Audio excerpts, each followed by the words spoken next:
I love my jokes.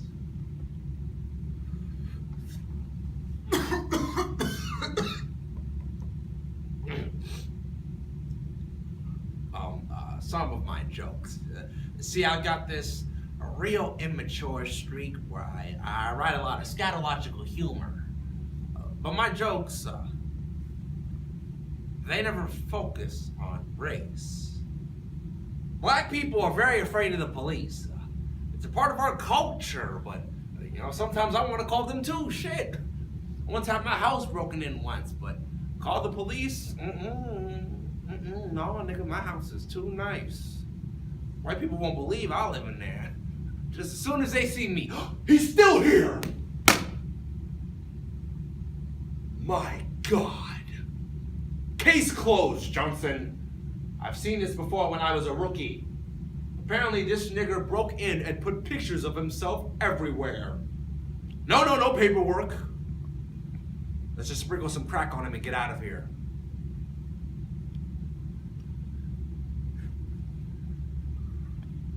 All right, on second thought, maybe I do talk about race.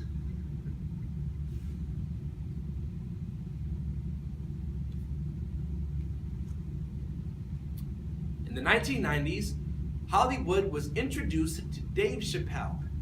His impression of Rick James, love for weed, and critique of Sesame Street are many of the reasons he is considered a comedic legend. But as Dave Chappelle himself once said, more often than not, fame brings disgrace rather than dishonor. In the 2000s, he became equally famous for abruptly leaving the production of his television show and making his erratic hiatus to South Africa. With the stand-up, Killing Them Softly, an interview with James Lipton on the Inside Actors Studio, and an interview with Time magazine author Christopher Farley. A single-voice dramatic interpretation on a black artist who must confront the role of race in the entertainment industry, as well as find his own voice. Doing so has forced him to address his growing hostility towards everyone, including himself. Why did I leave the Chappelle show? Well, when I first wanted to be a comedian, my dad always told me, name your price. Name your price. And if it ever gets too much to get out. You see, there are a lot of things in my life that I bought without money that are very valuable to me. They help with all the other stuff, like the creative differences I have with Comedy Central and the rumors that the race jokes were bothering me a lot. But that stuff, it wasn't true. All my guys are telling me, Dave, you gotta relax. All this race stuff, it's been bugging you a lot. I've been thinking about this shit a lot. I've been thinking about it, like you ever had something so racist happen to you that you didn't even get mad at it? Like you just saw this shit and you was looking at it like, that was racist, oh my God. That happened to me once. It happened, I was in Mississippi.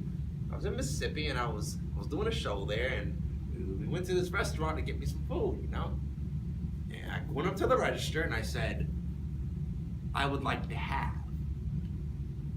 Before I even finished my sentence, he goes, the chicken?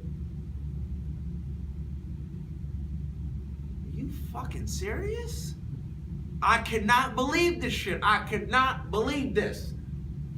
This man was absolutely right. I said, how did you know I was going to order some chicken?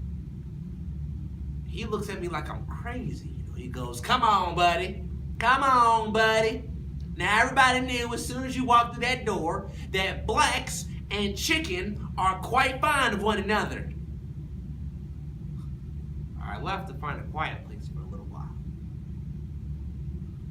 And let me tell you all the things I can do now. I can eat, sleep, think, and laugh. See, I'm a very introspective dude.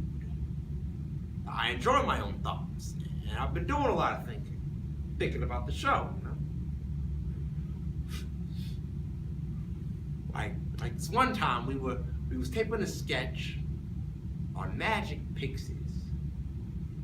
magic pixies that embody all the stereotypes of all the different races. And the black pixie, played by me, wears blackface and convinces all the blacks to act in stereotypical ways. Now, I thought it was something funny, you know, some of my friends would have laughed at, but during the taping, there was this one spectator, a white man, that laughs particularly long and loud.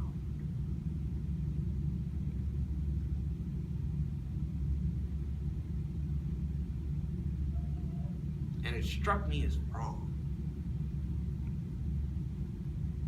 It made me uncomfortable.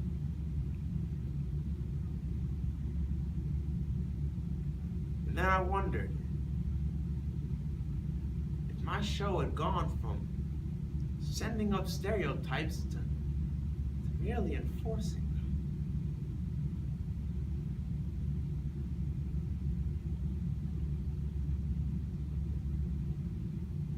And I exploded.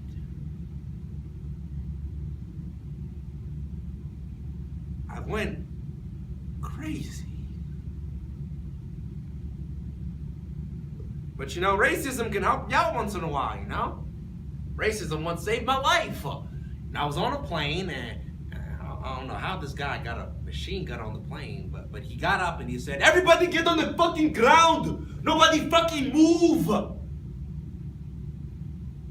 And I started freaking out. Because the dude was Chinese. I was like, why is he talking like that? Dude looked like he was screaming and crying at the same time. Now, I thought I was the only black person on the plane. I thought I was, but I wasn't. You know, there was another one on the other side, and he was Nigerian. And what we understood was simple. Terrorists don't take black hostages. I'm serious. I have yet to see one of us on the news reading one of those hostage letters. They is treating us good. We all chilling and shit. Shout out to Ray Ray and Big Steve in Newark. Why did I leave the show? I was just so upset with myself.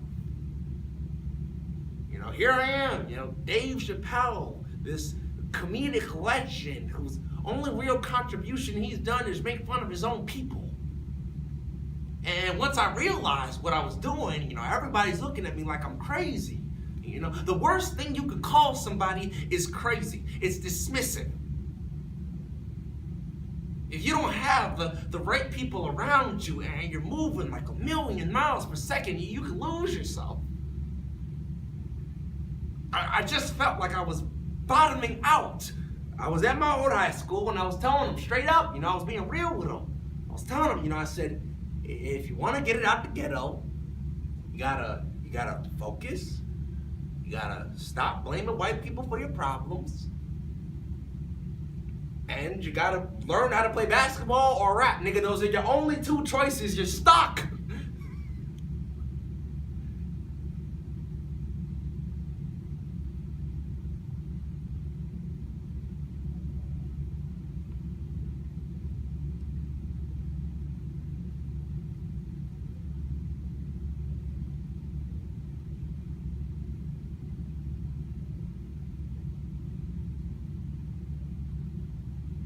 I didn't realize how bad my jokes had gotten.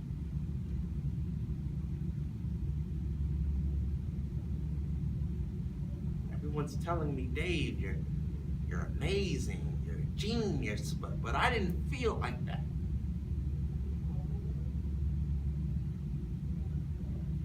I wasn't ready to be the whore that they turned us into.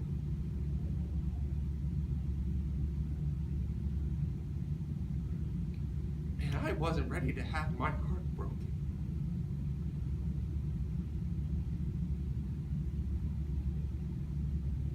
Name your price.